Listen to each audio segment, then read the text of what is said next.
Yeah. Okay. Going to have to go back to realize now because I have an open section which I have to apply. Most of the stuff. No, I've written. Those are just my own written chants. Things on hold because of our I have to catch up. Today. Are you going to? Are you going to the dinner? Will you guys? Yes. Not the DevConf one, but the team view. Yeah, definitely. I'm going to be a bit late, as you are. I'm going to be a bit late. I have an additional meeting before that until 7. So I'll see. Do we have something there pre-set, pre-ordered, that everybody orders for themselves? So see you later in any case.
Test.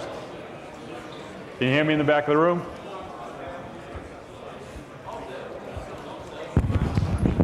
How's the sound back there? Good?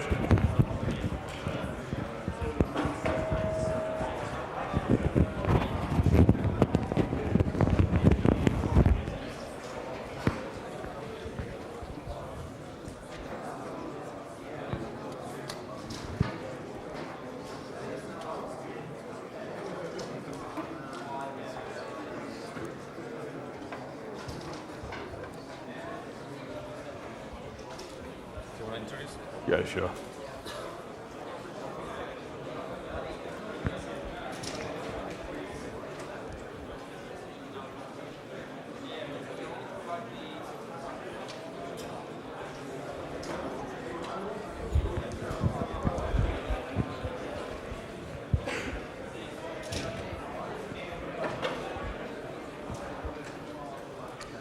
Okay, hello everyone. Good morning. I assume that most of you will know this guy. He was used to be known as Mr. Linux, but he is now a Mr. Containers in Red Hat. And he will tell you something about the containers in production. So welcome, Dan Walsh, and enjoy the talk.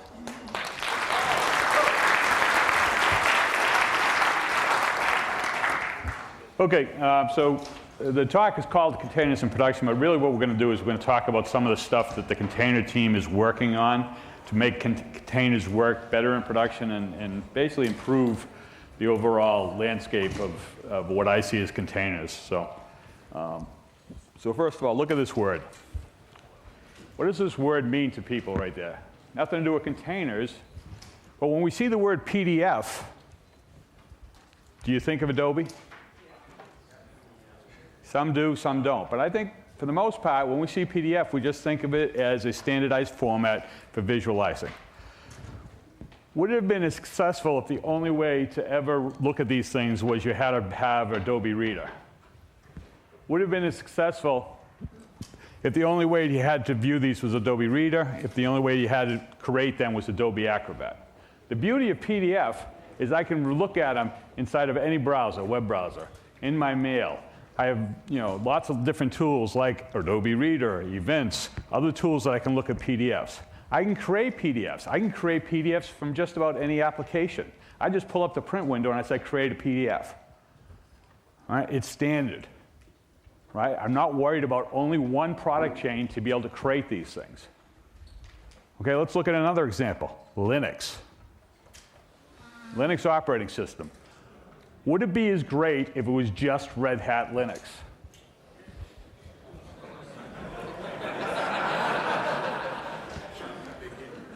I argue no. It wouldn't have been as great if it was just Linux. If the only Linux was Red Hat Linux, it wouldn't be anywhere where we are now. Competition makes us stronger. Okay? Competition, the ability to have multiple distributions makes us stronger. Ubuntu, SUSE, Android, Debian, Fedora, Alpine, these are all forcing, everybody's learning, everybody's innovating, okay? It's always innovating. So the innovation of Linux, the innovation over PDFs, making lots and lots of tools to be able to use this. But the way this happens is things sort of get standardized, right? The Linux kernel is sort of the standard of Linux. PDF was the standard of ways to look at documents and print documents. Let's look at containers. Every talk I go to today, I want to hear the word containers clear. Just containers, just like Linux, just like PDF. You don't have to say a particular name of an entity before containers.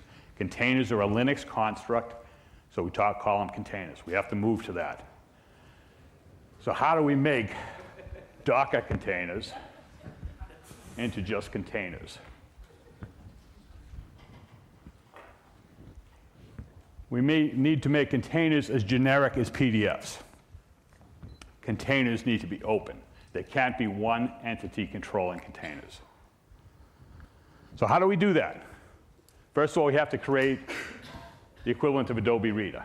Okay, we have to create a standard way that everybody can run containers, run the applications. Everybody's building these applications, so once we have those applications, we need to have a standard way of running them. Luckily, that's already happened. So the Open Container Initiative started a couple of years ago, which defined the standard way for an application to be defined and executed, what the layout on the disk is supposed to look like, and what a JSON that describes what the application is. So that's OCI, and it was called the OCI Runtime Specification. There's a whole bunch of community teams around it. It's under the Linux Foundation, OCI. Runc. A lot of people have probably heard of Runc. Runc is the standard way to run Linux-based containers, so Linux containers, and it's a default implementation. Again, it's under the OCI, it's been implemented. As of Docker 1.11, Docker now uses Runc underneath the covers. So right now, Docker 1.12 is what we're shipping in most of our products, as well as Fedora, CentOS. Just about everybody's shipping Docker 1.12. Docker 1.13 came out about a week ago. But every one of these tools is using Runc by default for running Linux containers, sort of the namespace C group type containers. But there's a new emerging technologies for building containers under VMs, virtualization-based containers, or KVM-based containers. And it's RunV, which is a company called Hyper.sh, and Clear Linux containers, which is Intel, have also built mechanisms for running it. But they can run the exact same images. Okay, because we have a standard, they can run their images underneath a KVM, a very different way, but they can look at the JSON and they can look at that, the rootfs on disk and be able to boot it because we have standards. So there's multiple ways now to run containers. Basically, these are alternatives to the default Adobe Reader. Application definition. So the next big thing you have to worry about as we go to this, the real critical thing, and this is really the innovation that Docker came up with originally, was that they innovated and came up with a standard format that everybody sort of agreed to for images, and then they put them out to container registries. So these, the Hadoop application, the Fedora distribution application, these are different types of applications. They're all in the standard bundle format. But we have to get a standard on that. Right now, the standard thing people talk about is Docker V2 bundle format. But again, the OCI, Open Container Initiative, has been working on a formalized version of that, and that's the OCI image format. Release Candidate 4, 1.0, Release Candidate 4 is available right now, but this is critical that this gets standardized.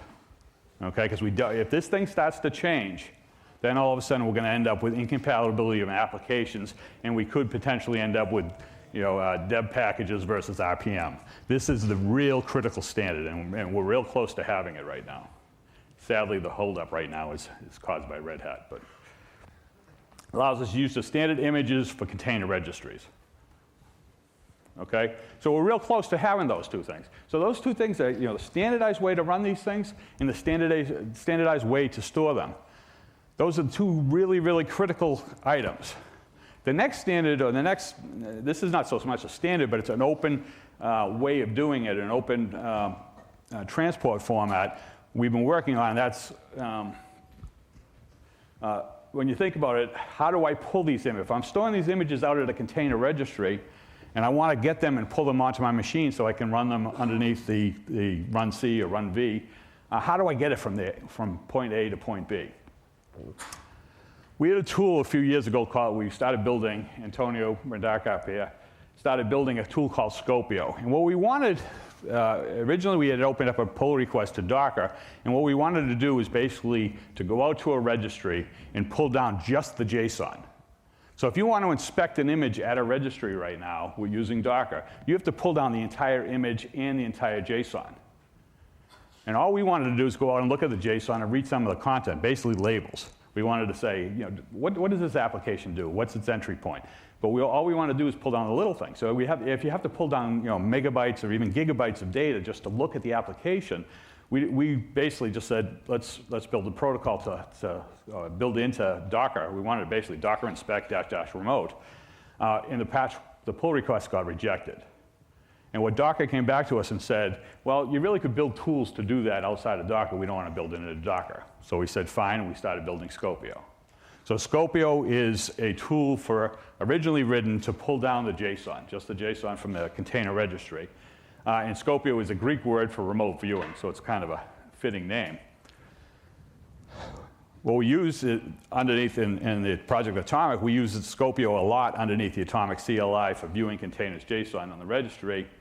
But over time, since Antonio is into these things, he said, well, if I can pull down the JSON, why don't I just pull down the image? So he slowly evolved the package to be able to actually pull down, basically do the equivalent of a Docker pull. So Scopio now can actually pull and push images from registries. So it's a fully separate tool from Docker that's able to do this. And we started talking, we actually got together with CoreOS, and we started talking about this and said, hey, they were looking how they could do some more standardized tools inside of Rocket. And we said to them, why don't you use Scopio? And they said, well, they don't really want to use a command line tool to do this. They said, why don't you split out the ability to move images around into a separate package? And that's actually containers/image. So now containers/image is a library that people can use for pulling and pushing images.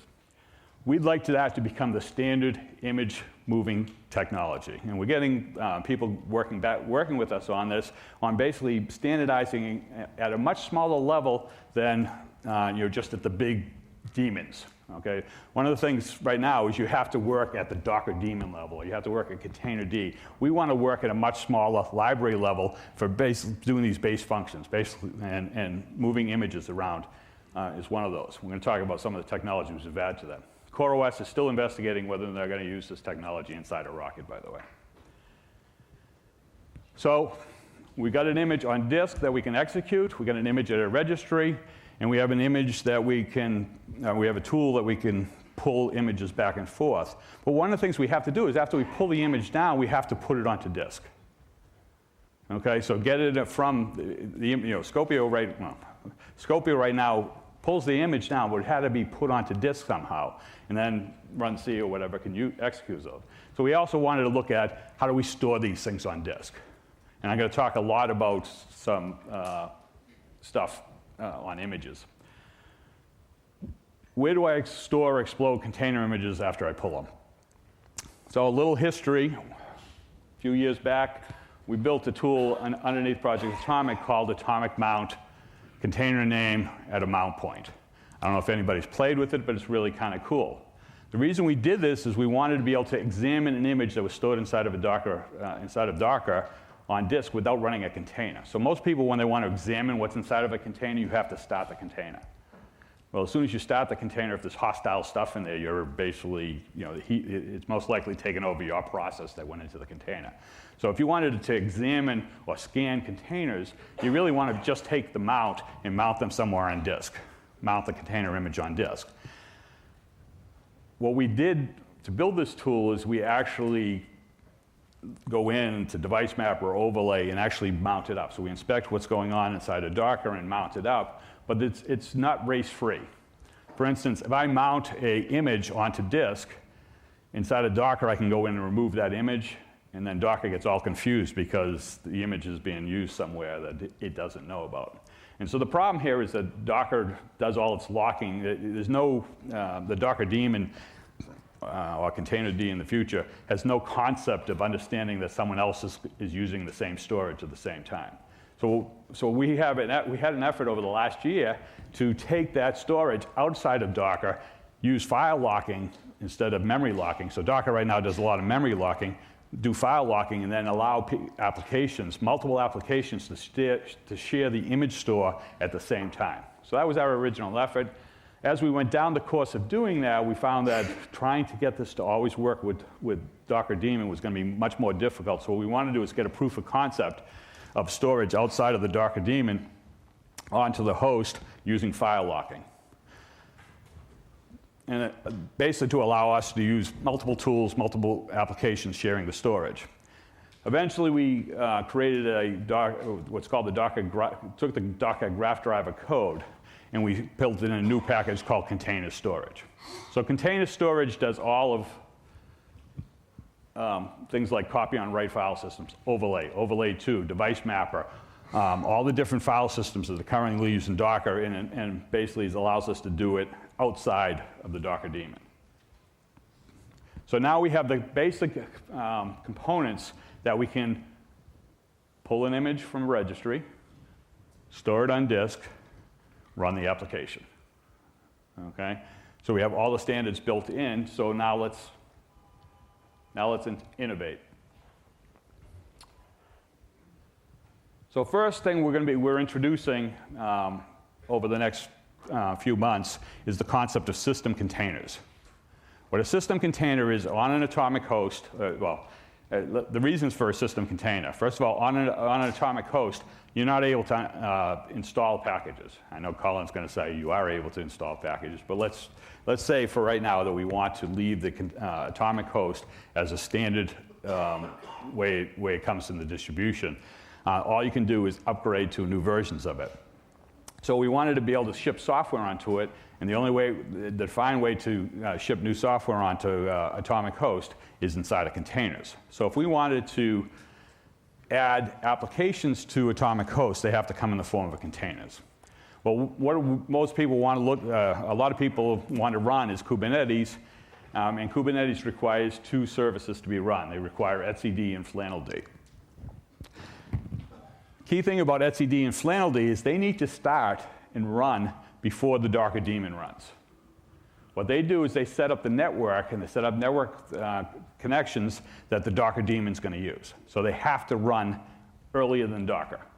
So we can't install them on the system unless they come in the form of containers, and they can't be started by Docker. So what do?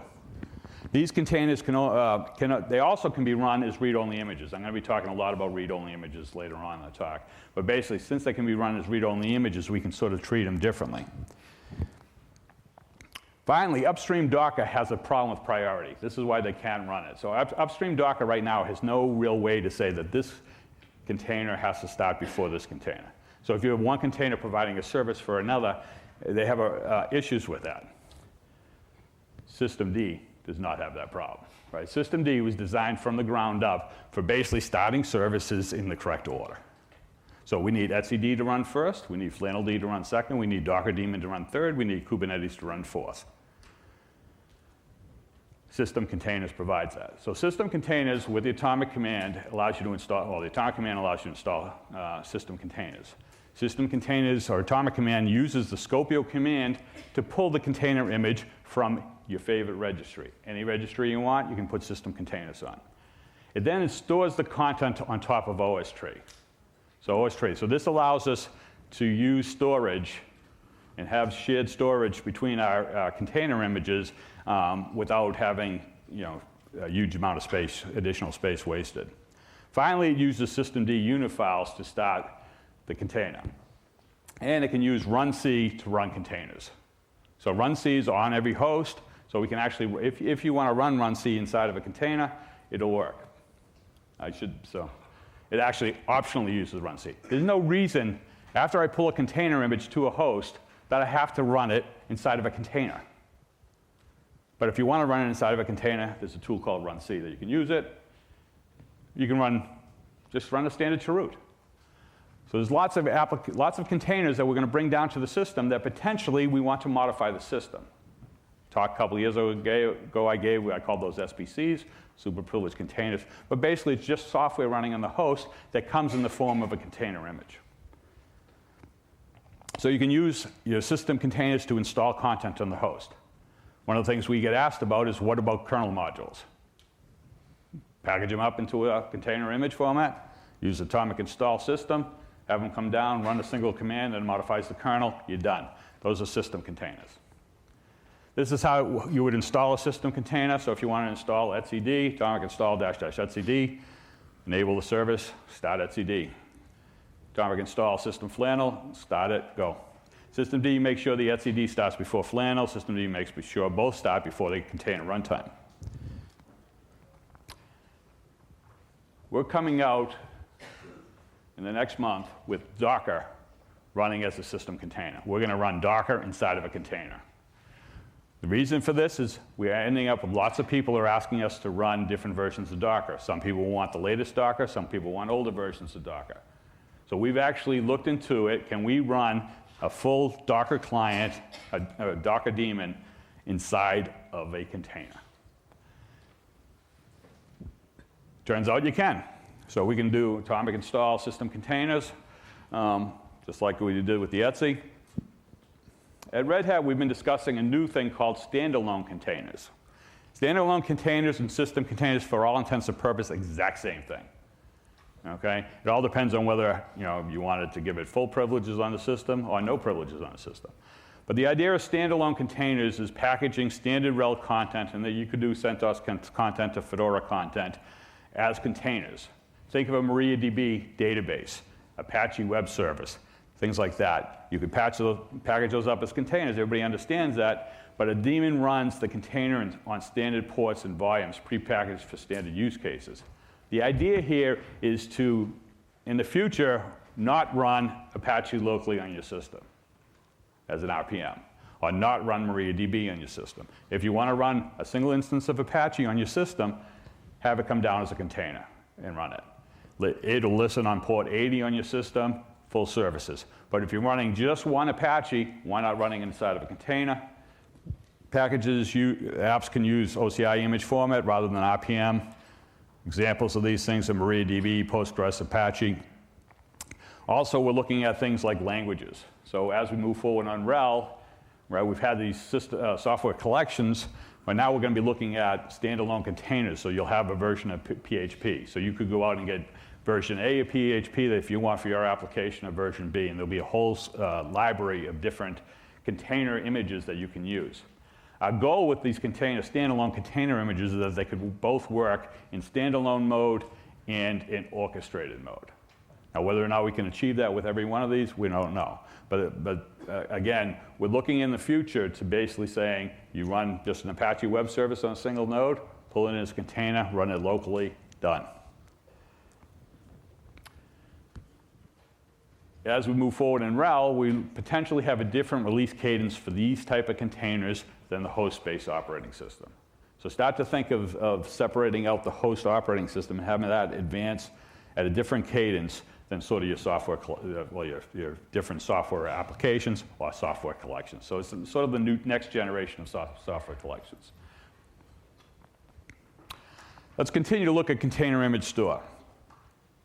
Copy on write file systems. This is a key thing for people developing containers.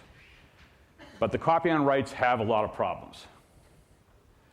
People right now on RHEL systems and Fedora up till current release, the default was device mapper. ButterFS has a similar problem in that they break memory sharing. When you run an application on a system, it loads up, say, a shared library into the system, and the kernel knows, based on the inode of the object you're loading and the file system that it's on, if two programs open up the same program and load it into memory, the kernel knows that they're the same. The problem is when you run on ButterFS, or if you run on top of device mapper, the kernel does not know they're the same because the device nodes change. Each one you can take, even though physically they're the exact same, but with device mapper and ButterFS, it fools the kernel. So the kernel can't figure out the same shared memories. For those people that do use Java, JREs are massive, okay? They use up a massive amount of memory. So in a standard system, if you loaded 10 JREs, they'd be shared. If you're running on top of a copy on write file system, the kernel can't understand that they're the same things being loaded into memory, so you'll use up 10 times as much memory. This becomes really critical, especially for large app sharing types of things like OpenShift. So we have to find a different way of doing copy on write file systems for something like OpenShift to share memory. So the standard one that everybody's excited about right now is called overlayFS. This fixes a shared memory problem, but it actually has an SE Linux issue. Okay, and I worked hard with the kernel engineer on my team. We fixed it. So now overlay will work with SE Linux in very good order on Fedora. We have to backport that to RHEL and then overlay. So over time, we're going to probably move the standard back end. Actually, we have a proposal for Fedora 26 to move from device mapper to overlay as a default file system. Problem with overlay is not a POSIX compliant system. So there are issues, there are potential problems that overlay can cause you if you're on top of overlay. The most critical one we found was RPM. So RPM had a real issue with it. We've actually fixed the RPM issue. What happens in an overlay file system, if you open a file for read, so the way overlay works is there's a lower level and an upper level. So if on the lower level, you're sort of your read-only content, and on the upper level is your write content. So when you open a file for read, if it's not on the upper, it goes down to the lower, opens the file description for the read. If you open a file for write, the first thing it does is copy the file from the lower section onto the upper section. Where RPM got in trouble is RPM opened its database for read on the lower section, and later in the same process, reopened it for write. So copy up happened. It ended up two file descriptors pointing to different files, but in RPM's mind, they're the same file. Okay, so things went wrong when that happened. That's why it's not a POSIX compliant file system. There's other issues, but we had to change RPM to stop doing that. That fixes it for RPM, but we don't know if there's other applications that have problems.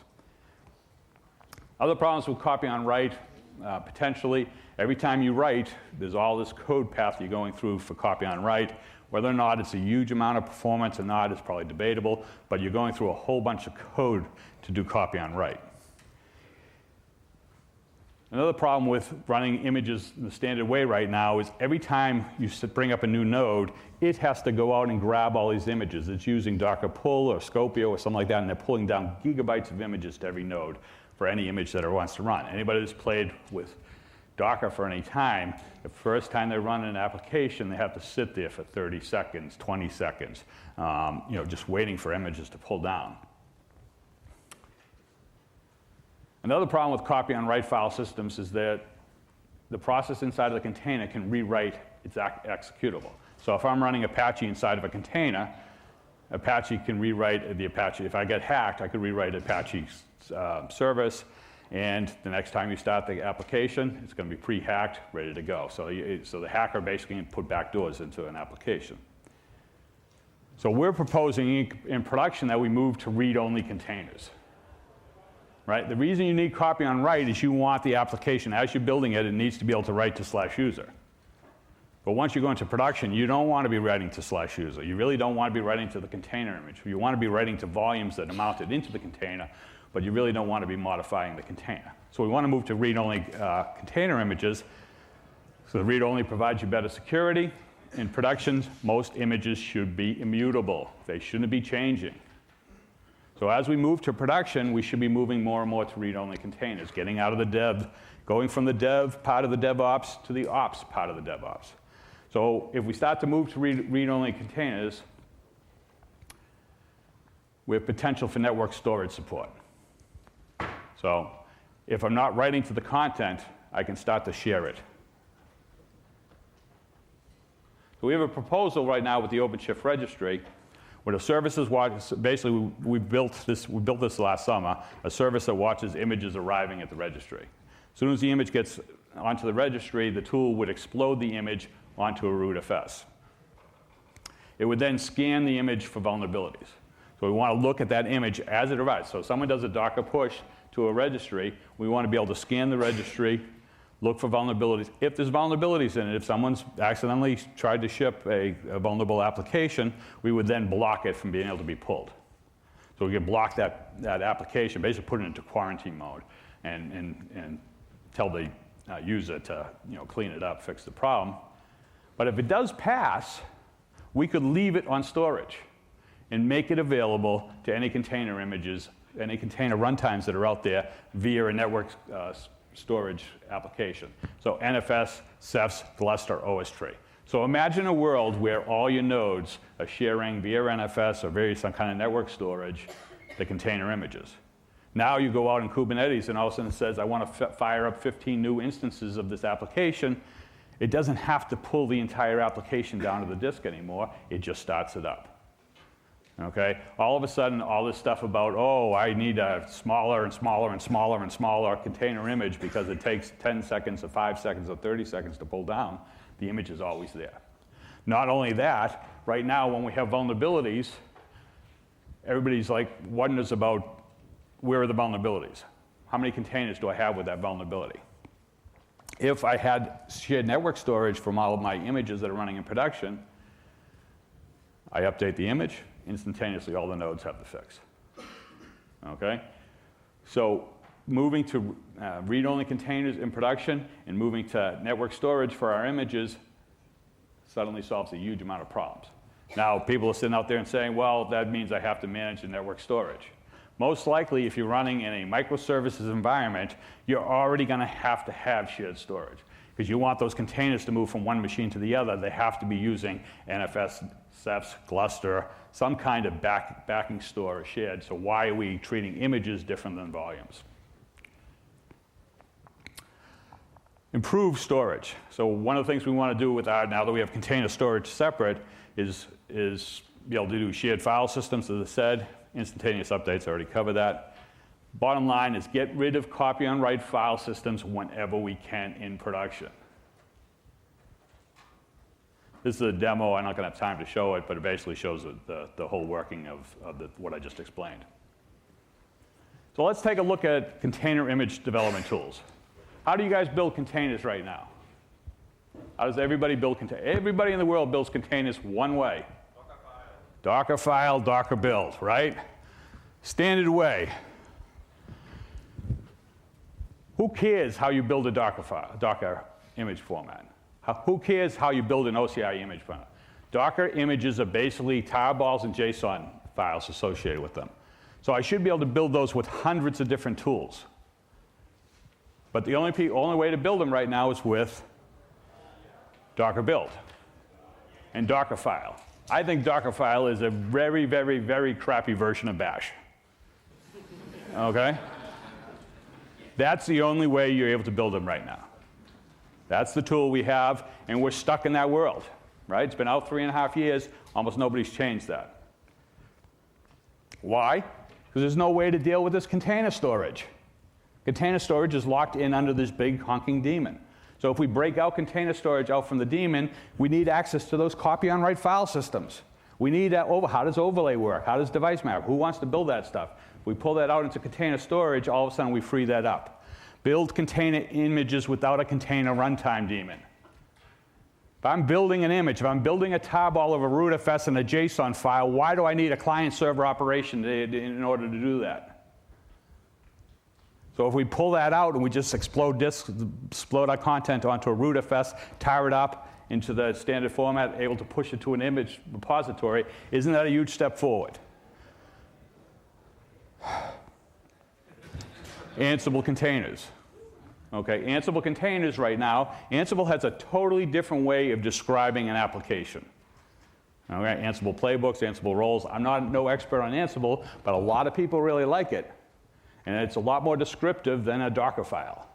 So Ansible team right now is working on containers, and sadly, Ansible containers at this point, they have to talk to the Docker daemon because there's only one way in the world to build these things, and you have to talk to this client-server operation to build a container.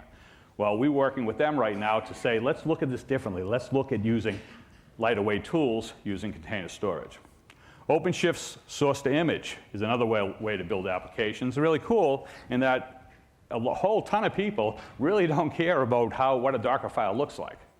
Right? If I'm a Node.js developer, why do I have to care about yum install and Dockerfile? So OpenShift right now has source to image, which basically says, as a Node.js, you build your application, you check it in, and OpenShift in the background goes off and builds the application. So every time something gets checked in, OpenShift takes the application that gets checked in, recompiles it, packages it up into a container image, and then pushes it out to Atomic Registry or whatever your favorite registry is, container registry. We're building, actually somewhat built yesterday by my buddy up there, Nalin, is a thing called core utils. Well, I call it core utils containers. It's not called that right now.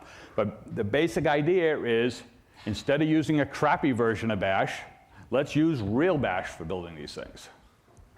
Okay? There's a couple of primitives you need to be able to build these, which is basically copy from, basically the from line. So basically, what image am I basing my application on? And then I need a commit. So I need to be able to create an application, pull down a image I'm going to base off of. I can go and add content, commit, add content, commit, add content, commit. Looks good. Scopy will pull it out, push it out to a container registry. I'm done. I can optionally run that whole process inside of containers if I want, or I can just, the heck with that. I trust my code is doing it right. I can run commands like dnf yum install -- rootfs, pointed in it, and all of a sudden I can build an application container without having to have DNF inside the application. Right now we ship all of our containers with the build tools to build it. It's like if you shipped a.out file and you had to include all of GCC with it. Okay, that's what we're doing right now. Right? That's one of the reasons these applications swell, because they all have to have DNF. I'm already running out of time. Okay, moving along. So we don't care what the output of your build process is as long as it's an OCI image build. With signing, we're also I'm going to skip over this section, but basically, because we have image pull, we can start to innovate on the way you sign containers. We're not locked down to one person, one way of doing it. We've added signing to skip through that. You guys can read that on your own. There's a couple of YouTube videos on how we're doing signing now inside of this content. But I wanted to get to this last part, which a lot of you probably have heard about the controversy and the different stuff that's going on. We've started an effort called Cryo, okay? So when we look at what components do you need to use in order to run OpenShift and Kubernetes in an environment. So when I say I'm going to go to OpenShift or go into Kubernetes and I want to run containers, what has to happen? So the first thing I need to do is I need to container image transport, container image storage, and the OCI runtime. I need those 3 key components to be able to run my Kubernetes environment. Finally, I need some kind of management API to trigger all this stuff. So we started OCID. Well, we started as OCID a while ago. It's been changed its name to Cryo, but the daemon is still called OCID, and that stands for the Open Container Initiative Daemon. I like to call it OCD, which in America is different terms. But here's the GitHub site. So the OCID daemon implements the Kubernetes kubelet runtime interface. Little history here. First version of Kubernetes only talked to Docker. CoreOS came out with Rocket. They went to Kubernetes and Google and said, hey, we want to have a different container runtime than Docker underneath Kubernetes, so we want you to take all that code that you added all the Docker Engine API, and we want you to add in all the Rocket API. And Google said, time out. There's going to be other container runtimes, so let's standardize on what we're willing to talk to. We will define an API to talk to container runtimes. And they started the CRI effort. So CRI is basically the mechanism that Kubernetes will talk to these container runtime daemons.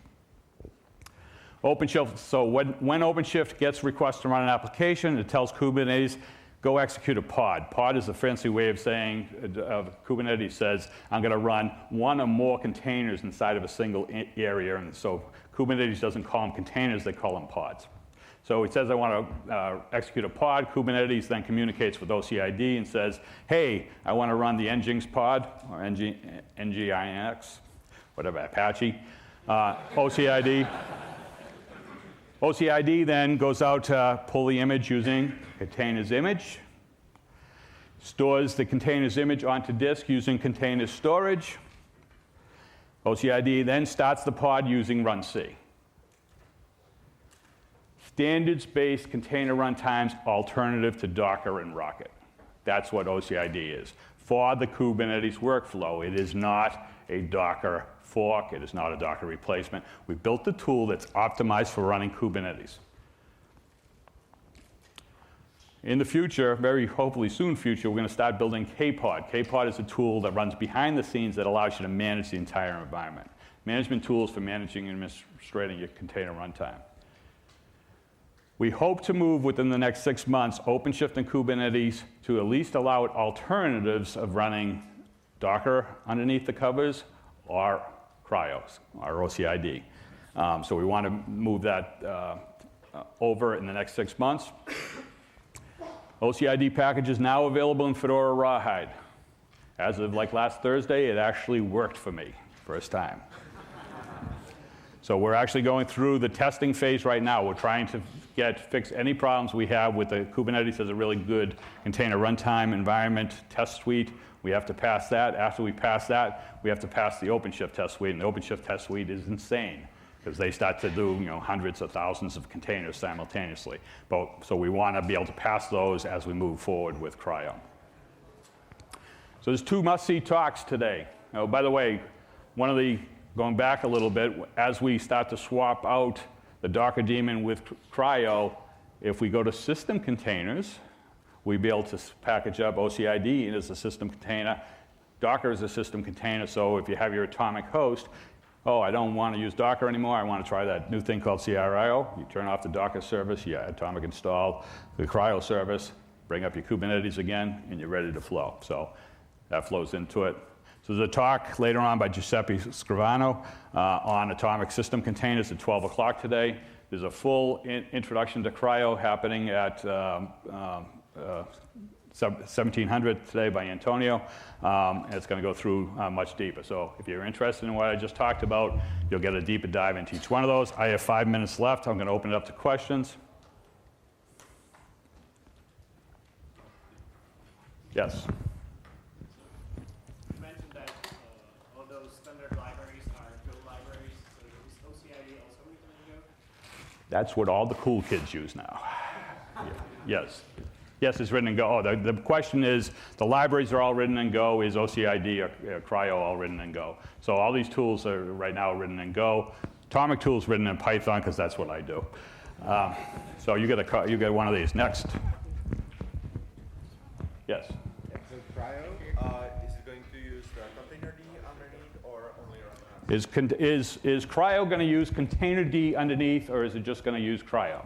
If you took a diagram and diagrammed out what container D looks like, or what Docker envisions container D looks like, and you took our prior diagrams to look at what Cryo looks like, I think they've done some copying, okay? So our idea, why would I want, right now, the kubelet talks to the Docker daemon, which talks to the container D daemon, which talks to runc.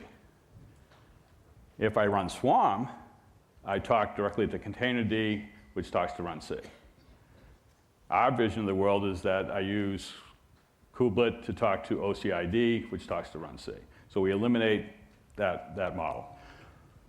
We have proposed to container D that the container D team, we have proposed giving them our container storage and containers image and moving those out so they're not locked into this huge friggin' daemon. We don't want to lock those into our big daemon. Right now, Docker has turned down that because they say they have some other features, but we're going to try to continue to work. If we could work at that level, perhaps, but we don't want to have a daemon that's under the control of anybody. So, right, this is fully open. We have many on OCID. In my worldview, in my perfect future, I would get rid of OCID. I would get rid of the Docker daemon. Kubernetes could use container storage, containers images in the open container runtimes and do it itself. And we don't, right now, one of the problems we have when we get bug reports is everybody does this. That's the kubelet screwing up. No, that's OCID or that's Docker screwing up, and no one knows which one it is. So if we could get rid of those, I think that would be good. But right now, no, we don't have a plan on using container D. Yes? Okay, so you said before that for health containers, they have this approach of just building that scripts basically to build a container. Yes. Now my understanding on Docker files were that these are actually a contract between the developers and the operation people, because you would specify, for example, what ports are mapped, what environment variables, Right. and so on and so forth. Can you expand a bit? Why would you So the contract is the file. The Docker file is your contract, I guess. Yes, absolutely. Okay, and so I could build a shell script. Wouldn't that be my contract? No, because it won't specify, for example. It's going to specify which ports it's going to listen to. So there's two primitives. There's commit and there's from. The commit line is basically specifying which ports, so basically the JSON, all the other syntactic stuff inside of a Docker file is basically what ends up in the JSON file that's associated with the container bundle. Okay, you're going to have to specify those on the command line with the tool that does the commit. So what's the maintainer, what's the entry point, what ports are open, what environmental variables are set. So it's all going to be it's just bash, right? It's just bash. Or an Ansible playbook could be the same type of thing. So there's nothing, that's why it's just a file that says this is how I built it. Anybody else? Yes? I can't hear you.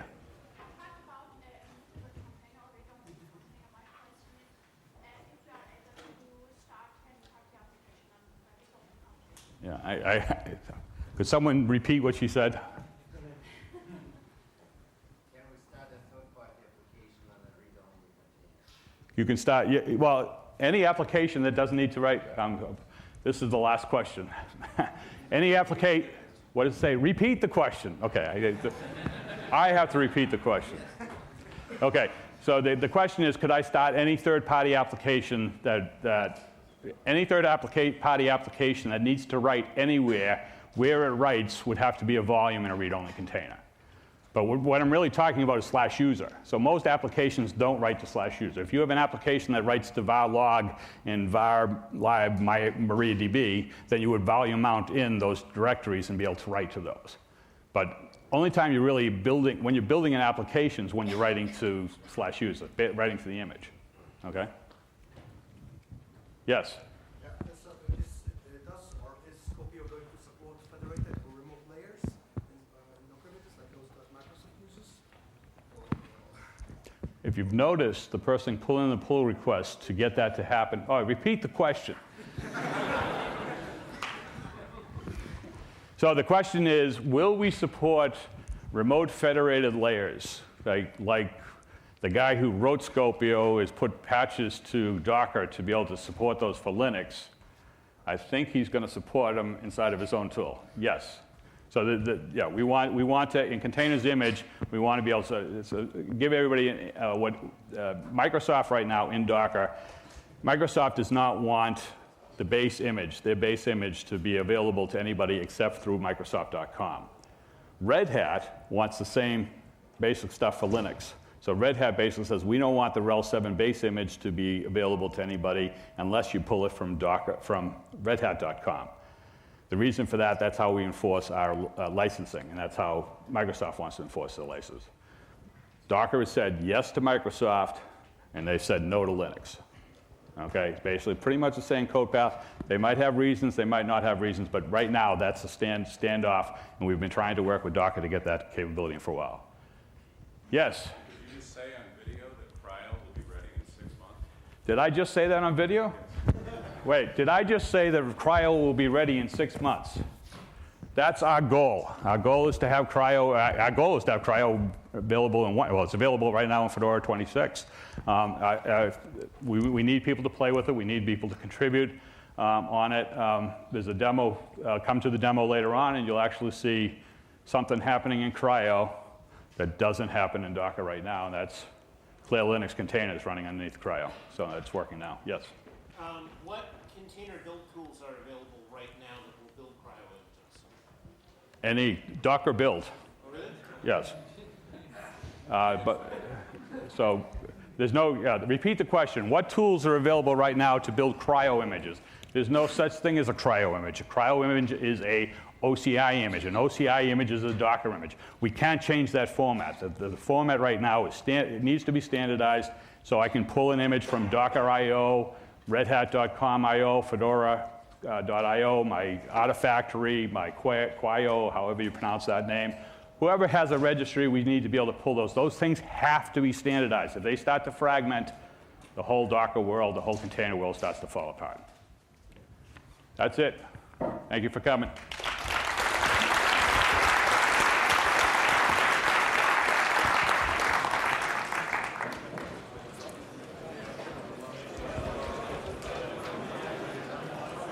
That was fast.